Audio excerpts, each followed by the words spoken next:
నమస్తే, welcome to our channel. Liquor కేసులు BRS MLC కవిత arrest Telangana రాజకీయాలను కుదిపేస్తుంది. కవిత అరెస్టు వెనుక రేవంత్ వ్యూహం ఉందని అనుమానాలు వ్యక్తమవుతున్నాయి.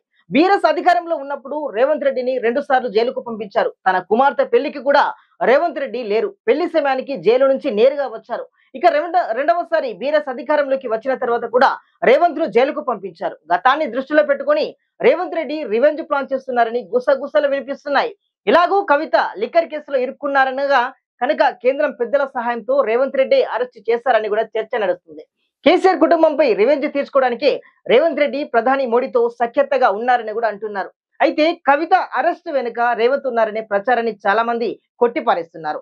బీజేపీ గేమ్ ప్లాన్ లో భాగంగానే ఇదంతా జరుగుతుందని వాదనలు కూడా వినిపిస్తున్నాయి. అసెంబ్లీ ఎన్నికలకు ముందు కవిత అరెస్టు ఖాయమని ప్రచారం పెద్ద ఎత్తున చేసి కూడా చర్యలు తీసుకోకపోవడంతో బీజేపీ బీఆర్ఎస్ ఒకటే అని కూడా ప్రజలు నమ్మారు. దీంతో అసెంబ్లీ ఎన్నికల్లో ఫలితాలు ఆశించినంతగా లేవని కమలం నేతలు భావించి ఇప్పుడు అరెస్టు చేయించారని కొందరు అనుకుంటున్నారు. దీంతో బీఆర్ఎస్ బీజేపీకి ఎలాంటి సంబంధం లేదనే సంకేతాన్ని ప్రజల్లోకి తీసుకువెళ్లాలనే ఇలా చేసినట్లు బీజేపీలో ఓ వర్గం అయితే ప్రచారం అయితే చేస్తుంది. ఇక మరో ప్రచారం కూడా జరుగుతుంది. బీజేపీ బీఆర్ఎస్ కలిసే ఈ నాటకం ఆడుతున్నాయని అంటున్నారు. అసెంబ్లీ ఎన్నికల తర్వాత కాంగ్రెస్ దూకుడు ప్రదర్శిస్తుంది. కాంగ్రెస్ దూకుడుకు కళ్ళెం వేయాలనే ఈ అరెస్టుకు తెర లేపారని కూడా వారు అంటున్నారు.